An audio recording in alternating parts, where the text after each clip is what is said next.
भीम अर्जुन और भगवान कृष्ण ब्राह्मण का वेश बना करके जरासंध की राजधानी है गिरिव्रज, भगवान गिरिव्रज में पहुंच गए। भगवान जब पहुंचे तो जरासंध की बड़ी प्रशंसा करी, खूब प्रशंसा सबने करी। जरासंध खुश भयो और कहने लगा, अरे ओ ब्राह्मणों, मैं आपसे अति प्रसन्न हूं, आप मुझसे वरदान मांगो। भगवान बोले, हम ब्राह्मण ब्राह्मण नहीं है, पहले तो ये वहम निकाल दो अपने दिमाग से, कौन हो तुम?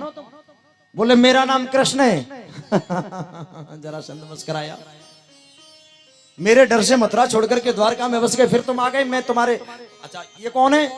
बोले, ये भीम है और ये अर्जुन है, और अगर तुम हमें उपहार देना चाहते हो तो भगवान बोले, हम तुमसे युद्ध करना चाहते हैं। जरासंध बोला, मैं तुझसे युद्ध नहीं करूंगा, क्योंकि तू छोड़ करके रण भाग गया, इसलिए मैं तुझसे युद्ध नहीं करूंगा। और अर्जुन से मैं युद्ध इसलिए नहीं करूंगा कि अर्जुन छोटा है और भीम मेरी बराबर का है, मैं भीम के साथ में युद्ध करूंगा। युद्ध शुरू हो गया सज्जनों। अब देखो, भगवान और अर्जुन तो देख रहे हैं और युद्ध भीम के साथ में हो रहा है। पहले दिन युद्ध भयो तो दोनों बराबर रहे, लौट के आ गए।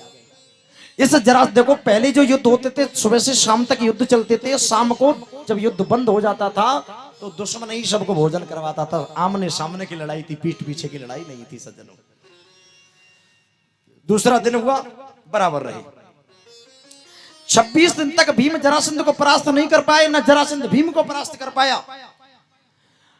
27वें दिन फिर गए।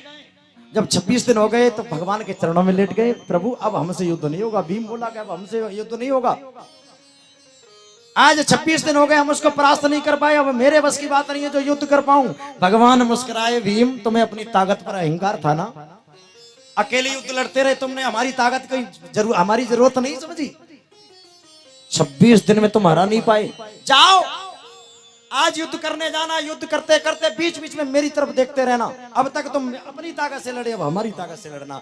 जब तक जीव अकेला अपनी ताकत से संसार में लड़ता है तो वो परास्त होता रहता है, वो परेशान होता रहता है। और जब भगवान की ताकत को अपने साथ में जोड़ लेता है तो उसको कोई हरा नहीं सकता। भगवान को जोड़ लो। भीम को भेजा युद्ध, 27वें दिन युद्ध करने भेजा सज्जनों। जब युद्ध भयो,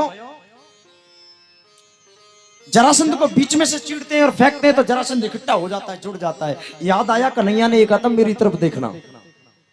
जैसे ही भीम ने भगवान की तरफ देखा तो भगवान ने एक तिनका उठाया और ऐसे बीच में से फाड़ा।